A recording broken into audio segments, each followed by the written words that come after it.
Bienvenue Iba, nous sommes très contents de t'accueillir ici et je te laisse plaider homme dans mon corps, femme, je suis en train de mélanger, homme dans mon corps, oui, femme en Égypte. C'est à toi.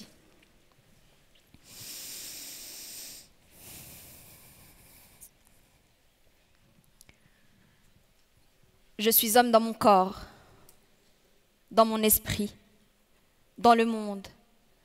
Mais on m'impose de rester femme sur ma pièce d'identité. De rester femme en Égypte, nous dit Nour Echam Selim dans une interview avec son père. Cette affirmation, mesdames, messieurs, est un véritable signe de détresse. Un appel à l'aide qui nous est, nous, citoyens français, difficile à décrypter. Chez nous, Émilie peut devenir Léo, Mathieu peut devenir Mathilde, pourvu qu'ils se sentent eux-mêmes du point de vue civil et personnel, n'est-ce pas? Encore faut-il avoir le droit d'être soi, indépendamment de son appareil génital dans des pays comme l'Égypte. Le professeur égyptien El Assar nous rappelle d'ailleurs que dans son pays, la modification du sexe sur l'état civil dépend d'une expertise psychologique et quotidienne. Pendant que l'article 61-5 du Code civil français nous dit que toute personne majeure qui démontre par des faits que la mention du sexe sur l'état civil ne correspond pas à celui sous lequel elle se présente et sous lequel elle est connue, peut obtenir la modification de ce dernier. Nour Echam Selim est donc considéré dans son pays comme étant fou. Et pour cause, il veut être lui. Mais revenons quelques années en arrière pour comprendre comment cet homme s'est retrouvé sans identité. Revenons en arrière pour comprendre comment il en est arrivé à vouloir mettre fin à ses jours. Nour naît Noura Echam Selim en 1995 au Caire, dans une famille égyptienne pour le moins célèbre et très aimante, mais surtout très ouverte d'esprit. Un détail, me direz-vous. Pas tant que ça, vous répondrai-je. Pas dans ce pays.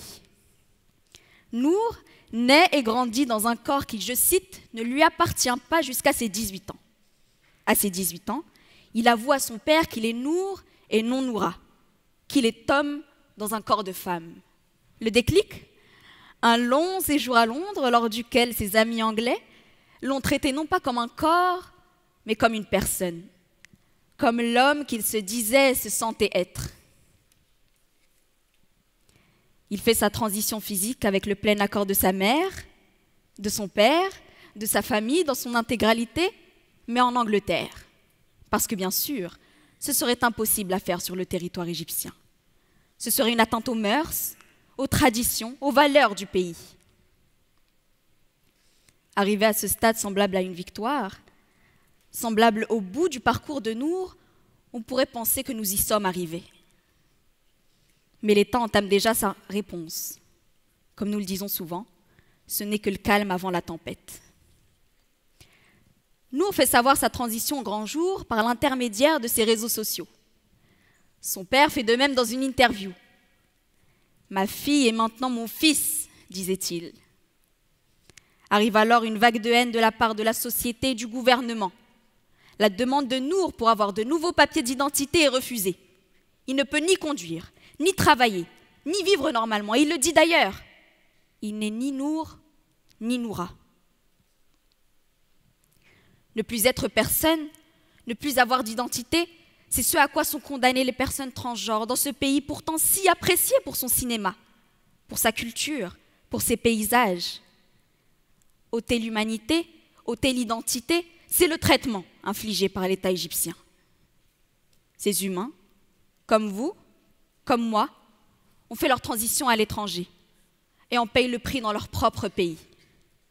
Une condamnation plus terrible qu'une exécution, puisque cette fois on leur permet de vivre.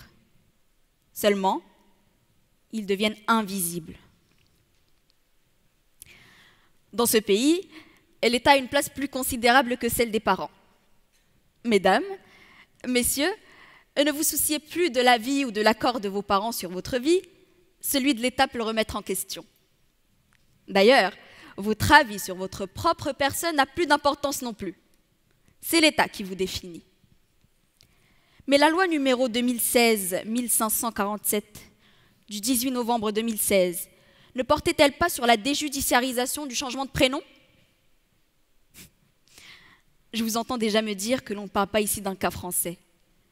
Alors que dites-vous des principes de Yogyakarta qui portent sur l'application de la législation internationale des droits humains en matière d'orientation sexuelle et d'identité de genre et qui énoncent dans leur troisième principe qu'aucun statut, tel que le mariage ou la condition de parent, ne peut être invoqué pour empêcher la reconnaissance légale de l'identité de genre d'une personne. Personne ne sera soumis à de la pression pour dissimuler, supprimer ou nier son orientation sexuelle ou son identité de genre. Si nous confions notre identité à l'État, alors que nous reste-t-il? Sur quoi avons-nous ne serait-ce qu'une fraction de contrôle? Donner cette force à l'État, c'est aussi donner de la force aux discriminations, au harcèlement. Ce que lit Nour jour et nuit, c'est « tu mérites de mourir ». Tu ne fais que payer tes erreurs. Une violence en amène une autre. La pression de l'État, celle de la société et enfin, celle de la conscience. Nour dit souvent penser à partir. C'est donc ça que veut le gouvernement égyptien, éliminer toutes ces personnes dites folles par l'intermédiaire de la pression psychologique quotidienne? Force est de constater que oui. Au gouvernement égyptien, je souhaite dire que la religion n'est plus une excuse. Rien dans l'islam n'autorise ni vous, ni moi, de décider de l'identité de l'autre. Rien ni personne ne nous donne le droit de décider de qui est ou qui doit être l'autre. La transition, elle a déjà été faite. Alors qu'est-ce qui donne le droit à l'État égyptien de se cacher derrière la religion si ce que cette dernière interdit a déjà été effectué? Rien. Absolument rien.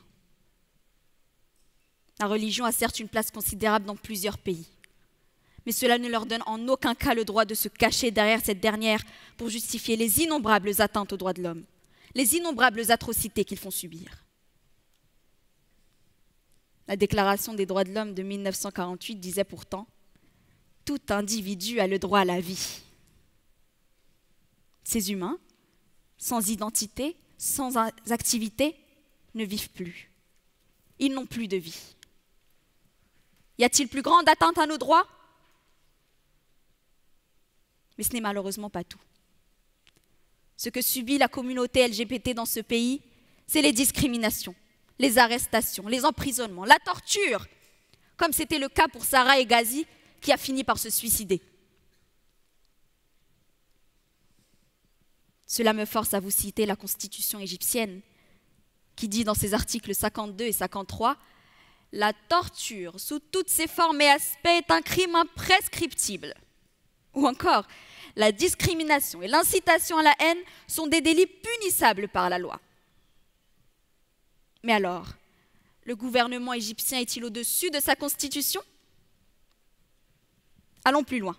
Le droit international insiste aussi sur ces points en disant « La torture est un crime en vertu du droit international. » Mais alors, le gouvernement égyptien est-il au-dessus de toutes ces règles, toutes ces lois que je viens de vous citer? Mon objectivité dirait oui. Mon espoir répondrait non. Dénoncer devient notre seule issue, notre seule arme, notre seule force. Et je ne peux que vous inviter à le faire, au nom de l'humanité, au nom de la liberté. Après tout, ces pays libres dans lesquels vous et moi nous nous trouvons actuellement n'ont pas toujours été ouverts à ce genre de questions. Et pourtant, nous y sommes. Nos ascendants y sont arrivés. Alors à nous de hausser nos voix, à nous d'aider ces personnes, à nous de créer le changement. Merci.